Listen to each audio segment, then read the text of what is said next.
It really sickens me to think that there are overweight people watching these heroin addicts on TV or the YouTubes where I saw it. I saw a documentary about heroin addicts incarcerated going through therapy trying to get themselves off of the heroin.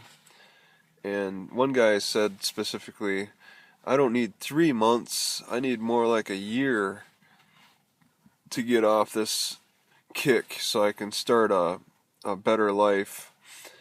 And there are probably overweight people watching these guys eating their sugary addictive foods thinking, wow, that guy's got problems. And I just can't stand the thought of how sugar eating is so accepted. Fat acceptance, sugar addiction acceptance, that's pretty much what it is.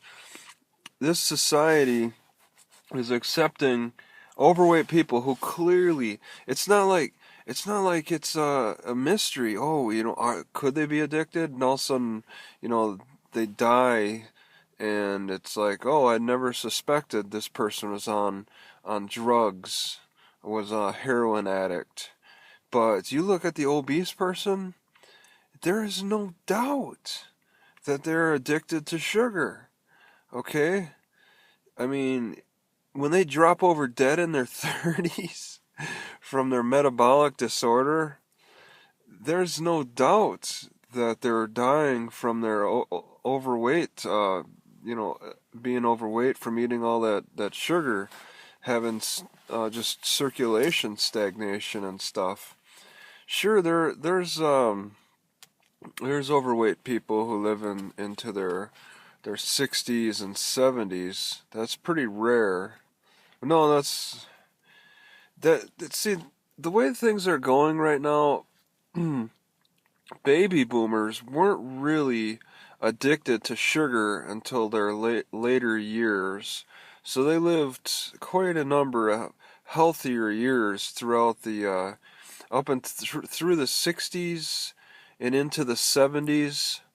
All right. So if you go through your childhood eating pretty healthy and then later get fat, you have a higher chance of living longer as opposed to kids these days who are growing up fat, who are growing up with the heavily sugared foods and being overweight for more of a length of their life.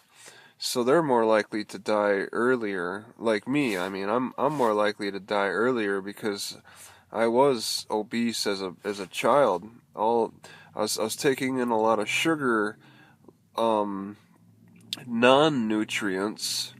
Okay, they were just feeding fat cells, and I was lacking on the essential nutrients for more important tissues.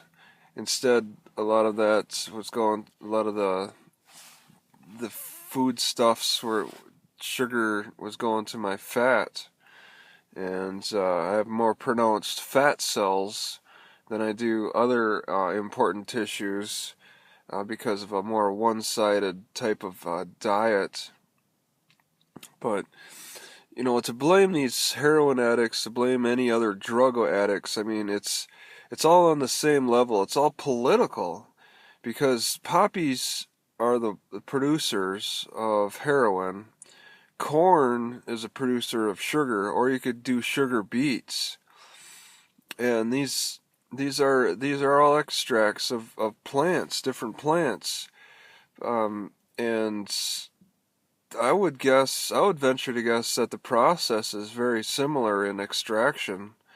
I mean, they have to use solvents to extract the sugar from the corn and the sugar beets.